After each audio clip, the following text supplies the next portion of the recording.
ଆଜି ଆମେ ଲେଖିବା ଦୁର୍ଗା ପୂଜା ବିଷୟରେ ରଚନା।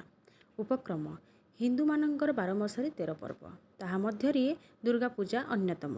ଦୁର୍ଗା ପୂଜା ହେଉଛି ଭାରତର ହିନ୍ଦୁମାନଙ୍କର ଏକ ଧାର୍ମିକ ପର୍ବ, ଯାହାକି ଲୋକଙ୍କୁ ଏକ ଭାରତୀୟ ସଂସ୍କୃତି ଏବଂ ରୀତିନୀତିରେ ଏକତ୍ର କରିଥାଏ। ପାଳନ ଦୁର୍ଗା ପୂଜା ଆଶ୍ୱିନ ମାସ ଶୁକ୍ଳପକ୍ଷ ସପ୍ତମୀ ଠାରୁ ଦୁର୍ଗା ପୂଜା କରାଯାଏ। କଲିକତା ସହରରେ ଏହି ପର୍ବଟିକୁ ମହା ଆଡ଼ମ୍ବରରେ ପାଳନ କରାଯାଏ। ପୃଷ୍ଠଭୂମି ପ୍ରତ୍ୟେକ ହିନ୍ଦୁ ପର୍ବପର୍ବାଣି ପାଳନ ପଛରେ କିଛି ନା କିଛି ପୌରାଣିକ ଆଖ୍ୟାନ ରହିଛି। ପୁରାଣ ବର୍ଣ୍ଣିତ ଯେ ଏହି ଦିନ ଦେବୀ ଦୁର୍ଗା ମହିଷାସୁର ରାକ୍ଷସର ବଧ କରିଥିଲେ। ଯେତେବେଳେ ତ୍ରିଭୁବନ ଶକ୍ତିଶାଳୀ ମହିଷାସୁରର ଅତ୍ୟାଚାରରେ ଅତିଷ୍ଠ ହୋଇଥିଲା, ସେହି ସମୟରେ ଦଶଭୁଜା ମା ଦୁର୍ଗାଙ୍କ ଆବିର୍ଭାବ ହୋଇଥିଲା ଓ ସେ ମହିଷାସୁରର ବିନାଶ କରିଥିଲେ। ରାମାୟଣ ଅନୁସାରେ ପ୍ରଭୁ ରାମଚନ୍ଦ୍ର ଦଶମୀ ଦିନ ଦୁର୍ଗାଙ୍କ ଆଶୀର୍ବାଦରେ ରାବଣକୁ ବଧ କରିଥିଲେ। ସେବେଠାରୁ ଏହି ଦିନଟିକୁ ବିଜୟା ଦଶମୀ ବୋଲି କୁହାଯାଏ।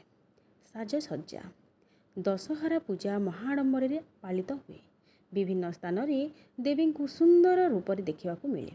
ଦେବୀ ନାନା ପ୍ରକାର ଅଳଙ୍କାର, ମୁକୁଟ ସହିତ ଖଣ୍ଡା, ଖର୍ପର, ବର୍ଚ୍ଛା ଇତ୍ୟାଦି ଅସ୍ତ୍ରଶସ୍ତ୍ର ଧାରଣ କରିଥାନ୍ତି। ଦେବୀ ସିଂହ ଉପରେ ବିରାଜମାନ କରିଥାନ୍ତି।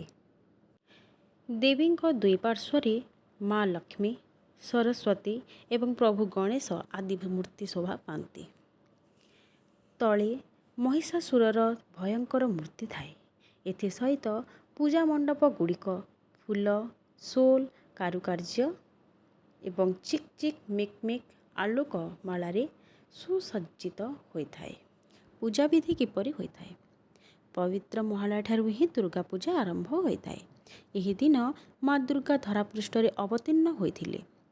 ପ୍ରକୃତ ପୂଜାବିଧି ଷଷ୍ଠୀ ଠାରୁ ଦଶମୀ ପର୍ଯ୍ୟନ୍ତ ଚାଲେ। ଷଷ୍ଠୀ ଦିନ ରାତିରେ ବେଲବରଣୀ କରାଯାଏ। ସପ୍ତମୀରେ ମନ୍ତ୍ରପାଠ ସହିତ ସେମାନଙ୍କର ଚକ୍ଷୁଦାନ ସମ୍ପୂର୍ଣ୍ଣ ହୋଇଥାଏ ଏବଂ ଶ୍ରଦ୍ଧାଳୁମାନେ ମାଙ୍କ ପୂର୍ଣ୍ଣାଙ୍ଗ ମୂର୍ତ୍ତିର ଦର୍ଶନ କରିଥାନ୍ତି।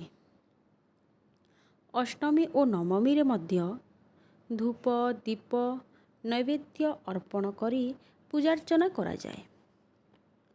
ଘଣ୍ଟ ଧ୍ୱନିରେ ଚତୁର୍ଦ୍ଦିଗ ପ୍ରକମ୍ପିତ ହୁଏ। ଦଶମୀରେ ମାଙ୍କର ବିସର୍ଜନ ପୂଜା ହୁଏ ଓ ପରଦିନ ଅନୁଷ୍ଠିତ ହୁଏ। ଭସାଣୀ ଯାତ୍ରା ସୁସଜ୍ଜିତ ମେଢ଼କୁ ଶୋଭାଯାତ୍ରାରେ ନିଆଯାଇ ନଦୀ ବା ପୁଷ୍କରିଣୀ ମାନଙ୍କରେ ବିସର୍ଜନ କରାଯାଏ।